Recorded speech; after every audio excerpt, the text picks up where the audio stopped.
Tuesday's Times now. And one man that you do not want to anger is Michael Gove. Yeah? Tell us why, Dan.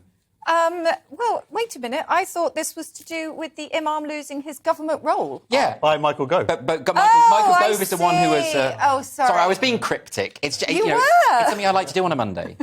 Great, thanks. Yes, so this Imam, Qari Asim, he was appointed in July 2019, and part of his role was to keep all the relationships happy in the Muslim community, and it was to stop people from attacking each other and to basically promote good Muslim vibes and to define Islamophobia and have a sort of official definition. He kept saying, but I like good Muslim vibes. Yeah, well, that's my job.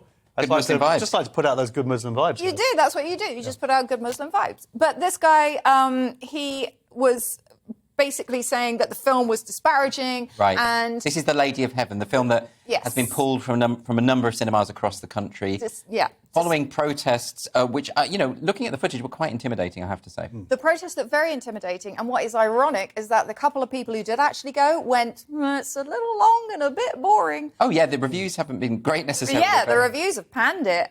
If they hadn't protested, I think a lot fewer people would have actually... Oh, yeah. I mean, I want to see it now because of all the protests. But, Josh, I mean, what do you think about this idea? Should this Imam lose his governmental role? Yes, And absolutely. why? Because, for a few things, he's saying that he's just... This is a pro-free speech and whatever, and that's it. But this is actually to limit free expression, which we have in this country, legally enshrined. So to sort of go, OK, you're offended, I understand that. I wouldn't necessarily agree with the reasons why, but you're allowed to be offended. But to try and get it outright banned is curtailing our free speech. That's the difference. On top of that, the irony here is that if you look at the footage of the process, and we talked about this before, but the mobs are chanting much worse sectarian stuff against Shia Muslims. So it's actually they're the one. So they're saying this film is hateful, which is debatable. What isn't debatable is the actual hatred that went on at some of these. Because to be clear, the film is from a Shia interpretation. Yes, of exactly. Islamic So history. it's a sectarian issue.